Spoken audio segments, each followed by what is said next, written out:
এবং সবচেয়ে ভয়ঙ্কর ব্যাপার হচ্ছে আপনি যখন কারো উপর জুলুম করেন, ওই মাজলুম আর আল্লাহর মাঝখানে কোনো ফারাক থাকে না। আল্লাহ ওই ফারাকের পর্দা উঠায় না।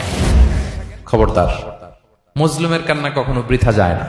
জীবনের কোনো না কোনো সময়ে এর প্রায়শ্চিত্ত আপনাকে করতে হবে। জীবনের কোনো না কোনো সময়ে এর প্রায়শ্চিত্ত করে আপনাকে মরতে হবে। বিষ্ণু ইসলাম আরো ভয়ঙ্কর কথা বলেছেন। তিনি বলেছেন, মান যালামা কিদা শিবরিন মিনাল আরদি তুবিকাহু মিন সাবঈ আরাদিন। কেউ যদি জুলুম করে তার ভাইয়ের 1 বিঘত পরিমাণ জমিন খায়। 1 বিঘত চিনেন তো? এই যে আমার এই আঙ্গুল থেকে এই আঙ্গুলটা, এটা টান টান করলে যতটুকু জায়গা, এটা বলে 1 বিঘত। শিবের আরবিতে বলে শিবের। হ্যাঁ, মান যালামা কিদা শিবর। বিষ্ণু বলেন এই 1 শিবর, 1 বিঘত জমি যদি কেউ অন্যায় ভাবে জুলুম করে তার ভাইয়ের কাছ থেকে খায়, কিয়ামতের দিন তুবিকা আলাইহি সাবউ আরাদিন, এই 7 জমিনকে আল্লাহ তাআলা তার ঘাড়ে চাপাবে, খা এবার।